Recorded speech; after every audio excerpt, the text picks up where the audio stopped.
Hello everyone, myself Gulab Thomre and welcome to the channel Edion Tips.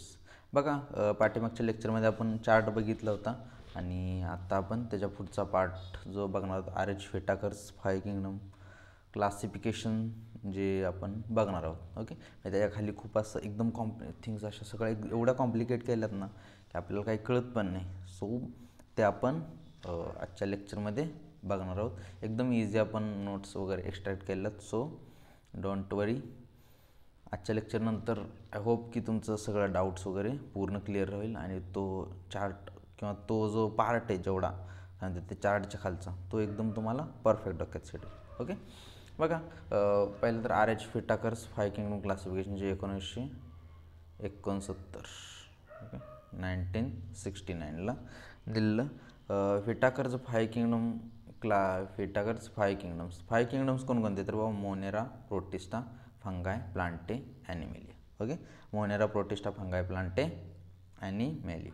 Okay, आणि त्यानंतर आता ह्यांना classification करायसाठी क्रायटेरिया काय यूज केला. एक तर cell structure that is the prokaryote किंवा युकॅरियोटिक. एक तर सेल स्ट्रक्चर क्रायटेरिया. त्यानंतर thallus organisation that is the unicellular आहे का मल्टीसेल्युलर आहे हा एक क्रायटेरिया. परत त्यानंतर mode of nutrition autotrophic, heterotrophic, absorptive, ingestive हे सगळं मोड ऑफ न्यूट्रिशन, रिप्रोडक्शन आणि फायलोजेनेटिक रिलेशनशिप. ओके, म्हणजे जे आपण काय म्हणतात पहिल्या लेक्चरमध्ये बघितलेलं लिनियसनं 2 किंगडम क्लासिफिकेशन केलं, लिनियसनं 2 किंगडम क्लासिफिकेशन केलं, राईट. मग त्यानंतर ते बरेच वर्ष चाललं पण इझी होतं पण इनॲडिक्वेट. मग त्यानंतर एक सायंटिफिक क्रायटेरिया ठरवला गेला.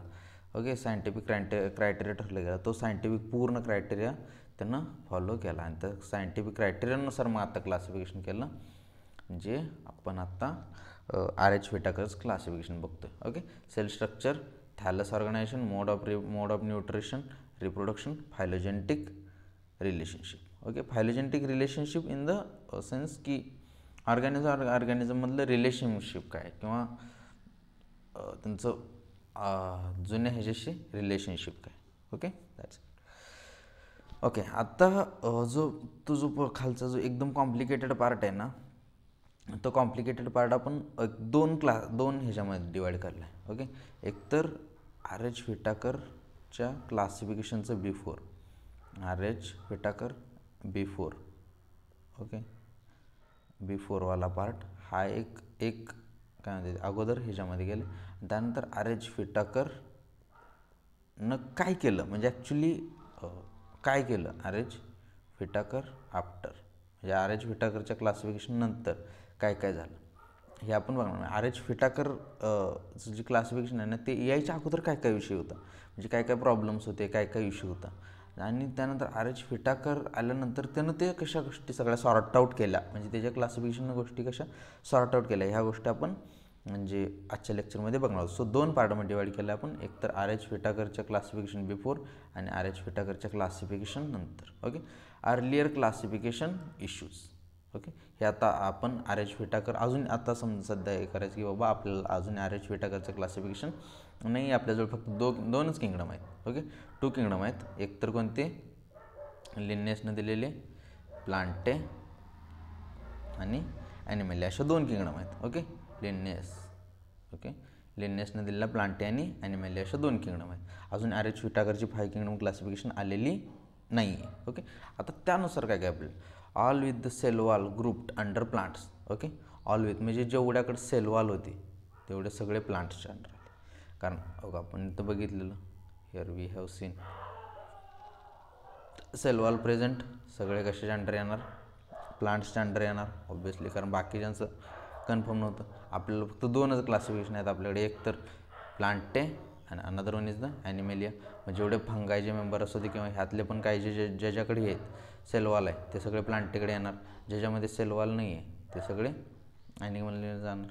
Okay, all with cell wall with grouped under plantae that is bacteria, blue green algae, fungi, mosses, ferns, gymnosperms, angiosperms हे सगळे प्लांटेच्या अंडर आले. ओके, ठीक आहे. त्यामुळं काय झालं की मिक्स्ड प्रोकॅरियोट्स आणि eukaryotes that is the bacteria with plants. कारण हे बॅक्टेरिया आर प्रोकॅरियोट्स ना, मोनेरामध्ये येते. आपल्याला आत्ता सध्या माहिती आहे की बाबा हा ठीक आहे बॅक्टेरिया मोनेरामध्ये येतं, पण बॅक्टेरिया आर द प्रोकॅरियोट्स आणि प्लांट्स आर युकॅरियोट्स. ओके, सो हे काय म्हणतात, युकॅरियोट्स आणि प्रोकॅरियोट्स आणि युकॅरियोट्सला एकत्र केलं म्हणजे प्लांटेजांडर. सो दॅट वॉज मिक्स्ड, म्हणजे हा एक प्रॉब्लेम झाला. ठीक आहे म्हणजे त्यानंतर मिक्स्ड युनिसेल्युलर अँड मल्टीसेल्युलर, क्लामायडा मोनॅक्स आणि स्पायरोगायरा हे युनिसेल्युलर मल्टीसेल्युलर दोन्ही एकत्र गेलं. So that was also problem. Okay, आणि मिक्स्ड हेट्रोट्रॉप्स आणि ऑटोट्रॉप्स, फंगाय हे हेट्रोट्रॉप आहे, प्लांट्स कम्प्लिटली ऑटोट्रॉप आहे. सो हे दोन्ही मिक्स केले, हा पण प्रॉब्लेम झाला. त्यानंतर सेलवॉल कंपोजिशन डिफरंट, तर हे जे सेलवॉल आहे फंगायचं जे सेलवॉल आहे दॅट इज कायटिननं बनलेलं असते, प्लांटचं सेलवॉल आहे ते सेल्युलोजनं बनलेलं असतं. सो दोन्ही एकत्र कसे काय येऊ शकतात, that was also problem. So हे जे प्रॉब्लेम आहेत ना सगळे कधीचे आहेत, जेव्हा लिनियसचं क्लासिफिकेशन होतं, दॅट इज प्लांटे आणि ॲनिमलिया. म्हणजे ह्याच्या वेळेसचे काय काय प्रॉब्लेम होते, एकतर मिक्स्ड प्रोकॅरियोट्स आणि युकॅरियोट्स, कारण प्लांटेजांडर कोणकोणते ठेवले, ज्याच्याकडे सेलवॉल आलं, सेलवॉल दिसलं हे प्लांटेच्या खाली, सेलवॉल दिसलं टाक प्लांटेमध्ये, सेलवॉल दिसलं कोणत्या ऑर्गॅनिझम असू दे काही असू दे, सेलवॉल दिसलं की टाक प्लांटेमध्ये, मग सगळे प्लांटेमध्ये. मग त्यातनं प्रॉब्लेम काय झाले ॲक्च्युली की बाबा सगळे प्रोकॅरियोट्स आणि युकॅरियोट्स एकत्र आले, म्हणजे बॅक्टेरिया आणि प्लांट्स एकत्र आले, क्लामायडा मोनॅक्स स्पायरोगायरा म्हणजे युनिसेल्युलर मल्टीसेल्युलर पण एकत्र आले, हेट्रोट्रॉप्स ऑटोट्रॉप्स एकत्र आले, दॅट इज फंगाय आणि प्लांट्स, कारण फंगाय तर कम्प्लिटली हेट्रोट्रॉप आहे, हे प्लांट्स ऑटोट्रॉप आहे, हे एकत्र आले. सेलवॉल कंपोजिशन डिफरंट, फंगायचं जे आहे ते सेलवॉल कायटिनपासून बनलेलं असते, प्लांटचं सेलवॉल सेल्युलोज पण बनलेलं असते, हे सगळे एकत्र आले. सो दॅट वॉज मेजर, म्हणजे एकदम कॉम्प्लिकेशन झाले. मग त्यानंतर करेक्शन्स इन व्हिटाकर सिस्टम. व्हिटाकरनं काय केलं माहीत आहे का, मोनेरा ऑल प्रोकॅरियोट्स, सगळे प्रोकॅरियोट्स जे होते ना, जेवढे काय प्रोकॅरियोट्स होते सगळे मोनेरा जॅन्डर नेऊन ठेवले. मोनेरा जॅन्डर सगळे प्रोकॅरियोट्स. ओके, सगळे जेवढे काय प्रोकॅरियोट आहेत सगळे मोनेरा जॅन्डर नेऊन ठेवले. ठीक आहे म्हणला. त्यानंतर त्यानं काय केलं, जे प्रोटिस्ट आहे, प्रोटिस्टा जॅन्डर युनिसेल्युलर युकॅरियोट्स नेऊन ठेवला. जेवढे काही युनिसेल्युलर युकॅरियोट्स असतील सगळे प्रोटिस्टा. ओके, प्रोटिस्टा युनिसेल्युलर युकॅरियोट्स नेऊन ठेवला, दॅट इज अमिबा, पॅरामोशियम, क्लामायडा मोनॅक्स, क्लोरेला, हे सगळे प्रोटिस्टा जॅन्डर नेऊन ठेवला. ओके, त्यानंतर फंगायमध्ये काय केला, फंगायला पुरा सेपरेट केला. हेट्रोट्रॉपिक आहे, कारण हे हेट्रोट्रॉपिक आहे, ह्याच्यामध्ये कायटिन वॉल आहे ना, आणि प्लांटमध्ये दॅट इज सेल्युलोजिक वॉल असते. सो हे हेट्रोट्रॉपिक आहे, सो फंगाय एक वेगळं केला FUNGI, आणि प्लांट आणि ॲनिमल तर आपले कॉन्स्टंट राहिले. त्यानं सॉर्ट आउट केला, that is the sort out. Okay, got it.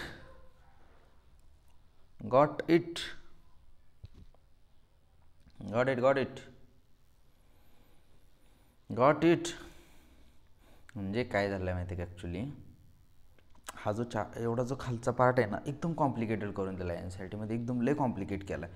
So आपण तो एकदम सिम्प्लिफाईड केला. ओके, सिम्प्लिफाईड कसा करायचा, एकतर RH व्हिटाकर यायच्या अगोदर, okay, RH before, okay, RH व्हिटाकर यायच्या अगोदर काय होतं, लिनियसचं क्लासिफिकेशन चालतं होतं, राईट. लिनियसचं क्लासिफिकेशन होतं एकतर प्लांटे आणि अनदर वन इज ॲनिमलिया. मग त्याला काय क्लासिफिकेशन आपण मेन क्रायटेरिया काय होता की बाबा क्लासिफिकेशन आहे ना, ह्याच्यामध्ये सेलवॉल, प्लांटे सेलवॉल, आणि इथं cell wall absent, cell wall present, cell wall absent. मग सेलवॉल प्रेझेंट असली ह्यात टाका, सेलवॉल प्रेझेंट दिसली ह्यात टाका, ॲबसेंट ह्यात टाका. ओके, हा ह्याचा मेन क्रायटेरिया होता. ओके, मग त्यानंतर ह्यामुळं काय झालं की बाबा सगळी जी जिम्नोस्पर्म, अँजिओस्पर्म म्हणा, मग प्रोकॅरियोट्स म्हणा, युकॅरियोट्स म्हणा, युनिसेल्युलर म्हणा, मल्टीसेल्युलर म्हणा, सगळे हेट्रोट्रॉप, ऑटोट्रॉप, सगळे काय म्हणतात प्लांटेज अंडर आले. त्यामुळं सगळं मिक्स्ड झालं की बाबा प्रोकॅरियोट्स आणि युकॅरियोट्स मिक्स झाले, युनिसेल्युलर मल्टीसेल्युलर मिक्स झाले. फक्त जे पाठीमागचं बघितलेलं माहिती आहे का आपण फर्स्ट ह्याला पहिल्या लेक्चरमध्ये, म्हणजे डिड नॉट डिस्टिंग्विश, त्याचेच फक्त विथ एक्झाम्पल दिलेलं आहे, नथिंग, त्याच्यापेक्षा काही नाही. प्रोकॅरियोट्स आणि युकॅरियोट्स तिथं होतं नॉट डिस्टिंग्विश. मग प्रोकॅरियोट्स आणि युकॅरियोट्स कोणकोणते होतं, तर प्रोकॅरियोट्स बॅक्टेरिया, युकॅरियोट्स प्लांट्स. तिथं होतं मिक्स्ड, म्हणजे not distinguish between unicellular multicellular, इथे डिस्टिंग्विश म्हणजे त्याचे एक्झाम्पल दिलं chlamydomonas, spirogyra. Okay, not distinguished heterotroph आणि ऑटोट्रॉप, फंगाय आणि plant. Okay. Cell wall composition, फंगायचं सेल वॉल जे आहे ते कायटिनपासून बनलेलं असते, प्लांटचं आहे ते सेल्युलोजपासून बनलेलं असतं. Okay done. आता मग RH फिटाकरनं काय केलं माहिती आहे का, तर मोनेरा एक वेगळा काढला, प्रोटिस्टा वेगळा काढला, फंगा एक काय म्हणतात किंगडम वेगळा काढला आणि प्लांटा आणि ॲनिमॅलिया कॅप्टिस्निक म्हणजे हे वेगळे ठेवले.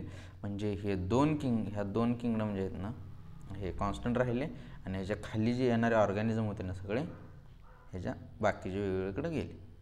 Okay that's it, nothing more than this. Hope एवढ्या दिवस एकदम कन्फ्युजिंग असा जो काय म्हणते पॅराग्राफ आहे, लई सगळ्यांचं डोक्यात असं पुरा हेक्टिक करतोय, तो आज क्लिअर झाला. Okay done. Okay, thank you so much. Hope you got it. Bye bye.